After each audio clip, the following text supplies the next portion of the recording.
तो को मेरा प्यार भरा राधे राधे। आज हम श्रीमद् भागवत के 10वें स्कंद के 29वें अध्याय में प्रवेश करेंगे, जिसमें रासलीला का आरंभ का वर्णन किया गया है। सुखदेव जी कहते हैं, परीक्षित, शरद ऋतु थी, उस कारण बेला, चमेली और सुगंधित पुष्प खिलकर महक रहे थे। भगवान के चीरहरण के समय गोपियों को जिन रात्रियों का संकेत किया था, वे सबकी सब पूंजीभूत होकर एक ही रात्रि के रूप में उल्सित हो रही थी। भगवान ने उन्हें देखकर दिव्य बनाया।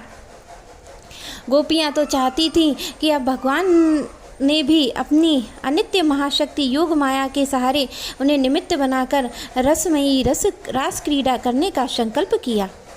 अमना होने पर भी उन्होंने अपने प्रेमियों की इच्छा पूर्ण करने के लिए मन स्वीकार किया और भगवान के संकल्प करते ही चंद्रदेव ने प्राची दिशा के मुखमंडल पर अपने शीतल किरण रूपी कर कमलों से लालिमा की रोली केसल मल दी। जैसे बहुत दिनों के बाद अपनी प्राणप्रिया पत्नी के पास आकर उसके प्रीतम पति उसे आनंदित। इस प्रकार चंद्रदेव ने उदय होकर न केवल पूर्व दिशा को प्रच्युत संसार के समस्त चराचर प्राणियों का संताप, जो दिन में शरतकालीन प्रखर सूर्य रश्मियों के कारण बढ़ गया था, दूर कर दिया। उस दिन चंद्रदेव का मंडल अखंड था। पूर्णिमा की रात्रि थी। वे नूतन केसर के समान लाल लाल हो रहे थे। कुछ संकोच मिश्रित अभिलाषा से युक्त जान पड़ते थे। उनका मुखमंडल लक्ष्मी जी के समान मालूम हो रहा था। उनकी कोमल किरणों से सारा वन अनुराग के रंग में रंगा हुआ था। वन के कोने कोने में उनकी अपनी चांदनी के द्वारा अमृत का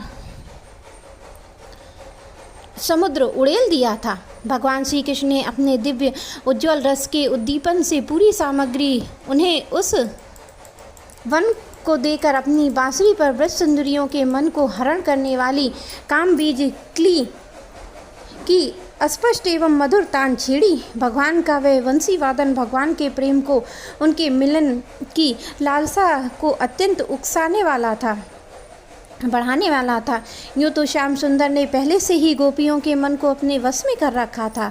अब तो उनके मन की सारी वस्तुएं भय, संकोच, धैर्य, मर्यादा आदि की वृत्तियां भी छीन ली। बंसी ध्वन सुनते ही उनकी विचित्र गति हो गई। जिन्होंने एक साथ साधना की थी श्री कृष्ण को पति के रूप में प्राप्त करने के लिए, वे गोपियाँ एक दूसरे को सूचना न देकर, यहाँ तक कि एक दूसरे को अपनी चेष्टा को छिपाकर जहाँ वे थे वहाँ के लिए चल पड़ी। परीक्षित, वे इतने वेग से चली थी कि उनके कानों के कुंडल के झोंके खा रहे थे। बंसीध्वन सुनकर जो गोपियाँ दूध दूह रही थीं, वे अत्यंत उत्सुकतावश दूध दूहना छोड़कर चल पड़ी। जो चूल्हे पर दूध औट रही थीं, वे उफनता हुआ दूध छोड़कर, और जो लपसी पका रही थीं, वे पकी हुई लपसी बिना उतारे ही जो की त्यों छोड़कर चल दी। जो भोजन परस रही थी, वे परसना छोड़कर, जो छोटे छोटे बच्चों को दूध पिला रही थीं, वे दूध पिलाना छोड़कर, जो पतियों की सेवा शुश्रा कर रही थी, वे सेवा शुश्रा छोड़कर, जो स्वयं भोजन कर रही थी, वे भोजन करना छोड़कर अपने कृष्ण प्यारे के पास चल पड़ी।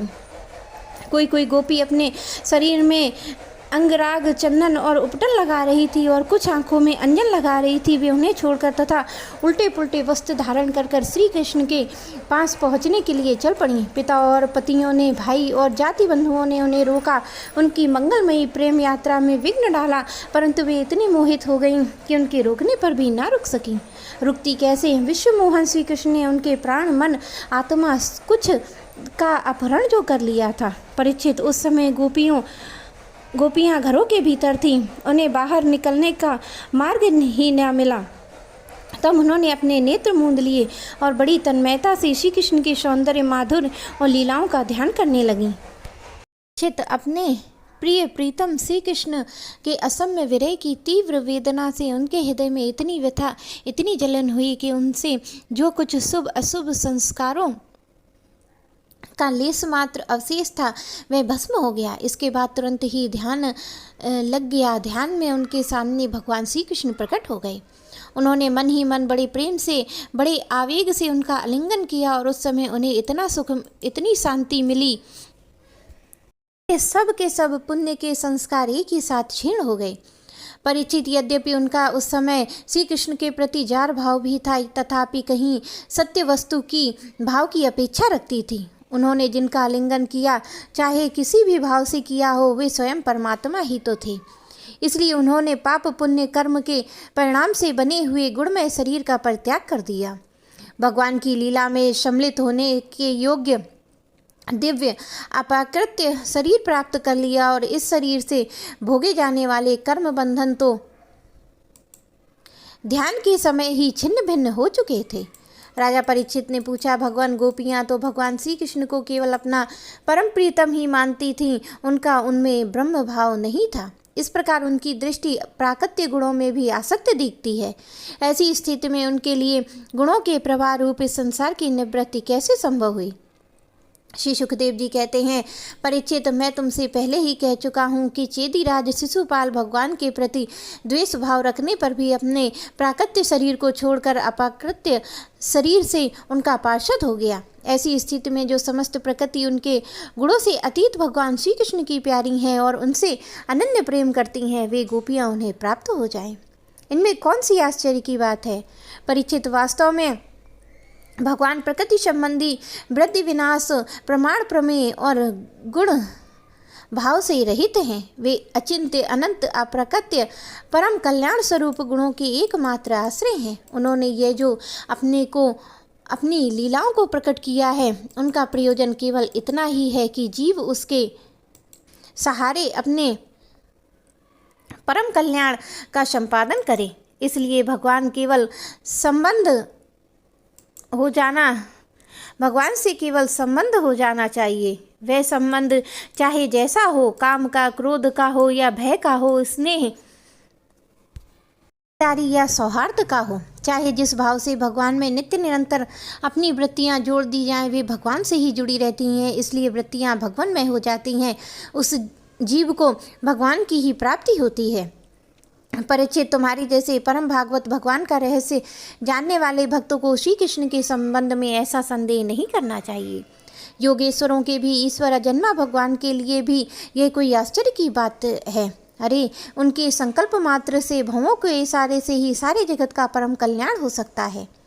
जब भगवान श्री कृष्ण ने देखा कि ब्रज की अनुपम विभूतियाँ गोपियाँ मेरे बिल्कुल पास आ गई हैं, तब उन्होंने अपनी विनोद भरी और वाक चतुराई से उन्हें मोहित करते हुए कहा, क्यों ना हो, भूत भविष्य वर्तमान काल जिनके वक्ता हैं, उनमें वे ही तो सर्वश्रेष्ठ हैं।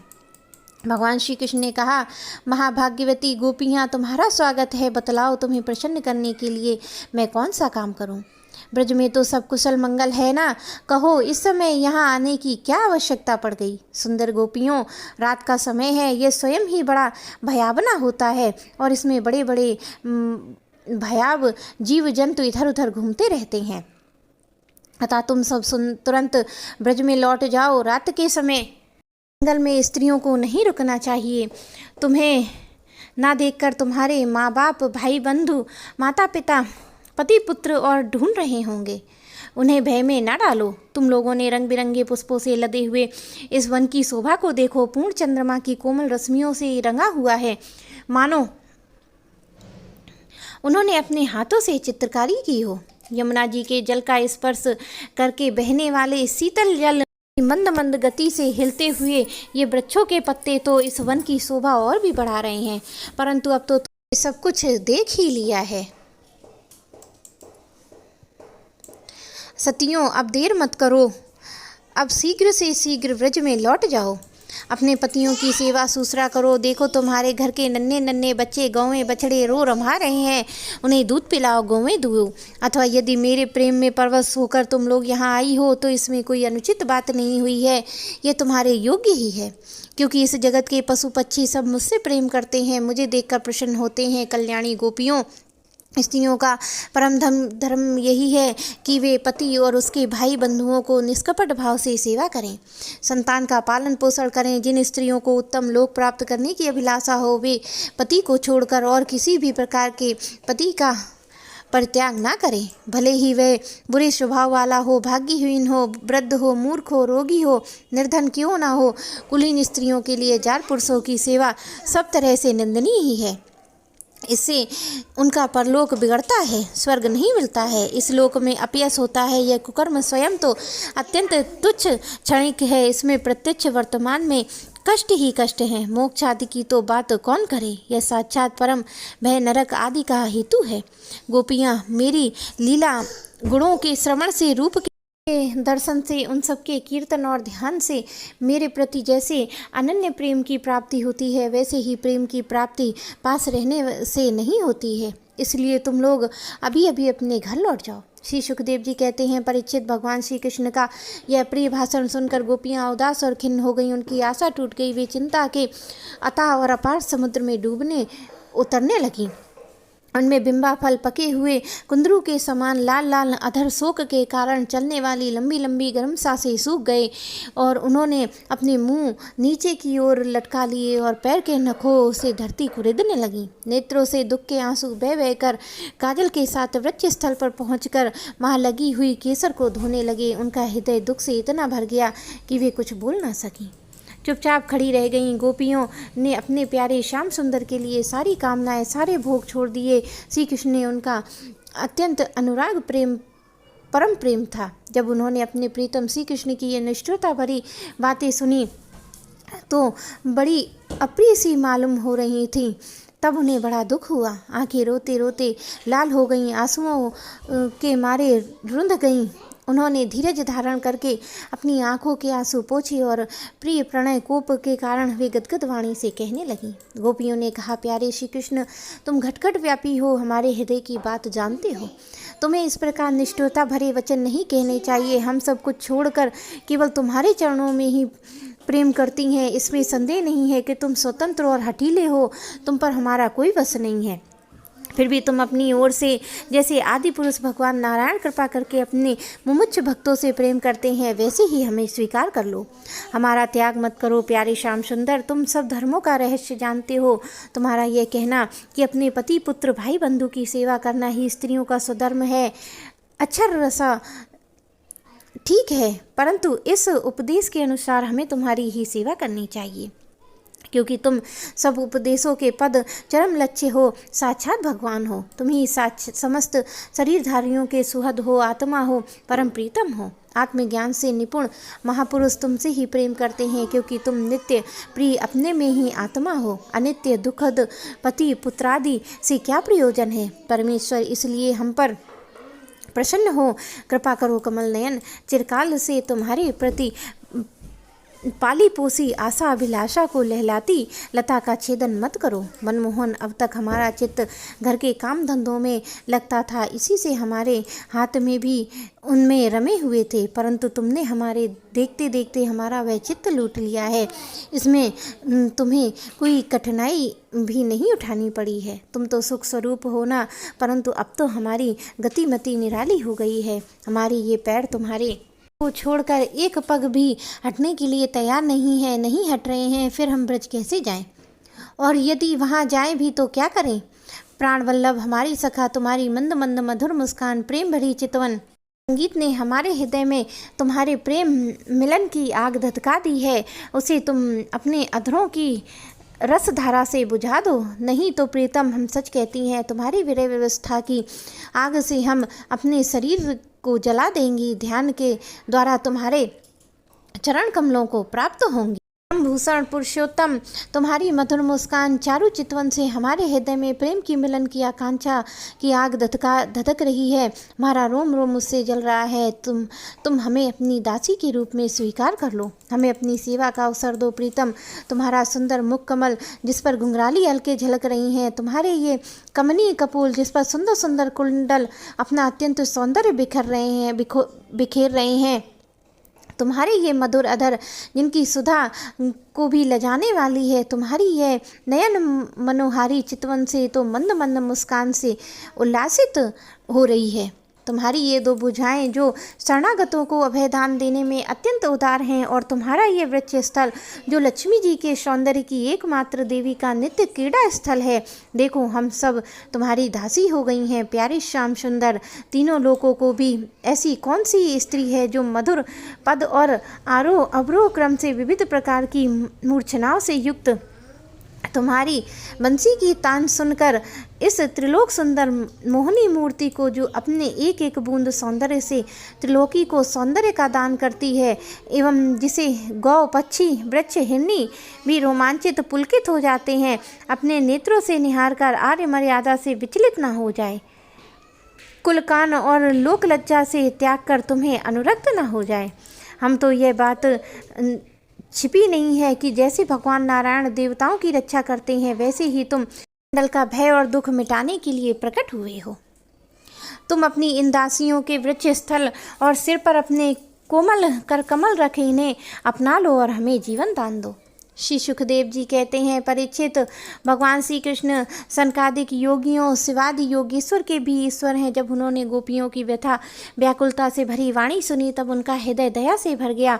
और यद्यपि वे आत्मा राम है, अपने आप में ही रमण करते रहते हैं, उन्हें अपने अतिरिक्त किसी भी ब्रह्म वस्तु की कोई अपेक्षा नहीं है, फिर भी उन्होंने हंसकर उनके साथ क्रीड़ा। भगवान श्री कृष्ण ने अपनी भाव भरी चेष्टाएं गोपियों के अनुकूल कर दी, फिर भी वे अपने स्वरूप के ज्यों के त्यों एक रस स्थित थे, अच्युत थे। जब वे हंसकर खुलकर हंसते, तब उनके उज्ज्वल उज्ज्वल दांत कंदुकुली के समान जान पड़ते। उनकी प्रेम भरी चितवन से, उनके दर्शन के आनंद से गोपियों का मुख कमल प्रफुल्लित हो गया। उन्हें चारों ओर से घेर कर खड़ी हो गईं और उस समय श्री कृष्ण की ऐसी शोभा हुई मानो अपनी पत्नी तारिकाओं से घिरे हुए चंद्रमा की हो। गोपियों के सत सत यूथों के स्वामी भगवान श्री कृष्ण वैजंती माला पहने वृंदावन को शोभायान करते हुए विचरण करने लगे। कभी गोपियां अपने प्रीतम श्री कृष्ण के गुण लीलाओं का गान करती, तो कभी श्री कृष्ण गोपियों के प्रेम और सौंदर्य के गीत गाने लगते। इसके बाद भगवान श्री कृष्ण ने गोपियों के साथ यमुना जी के पावन पुलिम, जो कपूर के समान चमकीली बालू से जगमगा रहा था, पर्दापण किया। वे यमुना जी की तरल तरंगणों के स्पर्श से, शीतल कुमुदनी की सहज सुगंध से सुवासित वायु के द्वारा सेवित हो रहा था। उस आनंद पद्र पुलिन पर भगवान ने गोपियों के साथ क्रीड़ा की। हाथ फैलाना, आलिंगन करना, गोपियों के हाथ दबाना, उनकी चोटी, नीवी और स्तन आदि का स्पर्श करना, विनोद करना, नखछत करना, विनोदपूर्ण चितवन से देखना, मुस्काना, इन क्रियाओं के द्वारा गोपियों के दिव्य काम रस को परम उज्ज्वल प्रेम भाव से उत्तेजित करते हुए भगवान श्री कृष्ण ने उन्हें क्रीड़ा के द्वारा आनंदित करने लगे। उदार शिरोमणि सर्वव्यापक भगवान श्री कृष्ण जब इस प्रकार गोपियों का सम्मान किया, गोपियों के मन में ऐसा भाव आया कि संसार की समस्त स्त्रियों में हम ही सर्वश्रेष्ठ हैं, हमारे समान कोई नहीं है। वे कुछ मनावती सी हो गईं। जब भगवान ने देखा कि इन्हें तो अपने सुहाग का कुछ गर्व हो आया है और भी मान करने लगी हैं, तब वे उनका गर्व शांत करने के लिए, उनका मान दूर कर प्रसन्न करने के लिए वहीं उनके बीच से अंतर ध्यान हो गए। मेरे प्यारे कृष्ण भक्तों को मेरा प्यार भरा राधे राधे।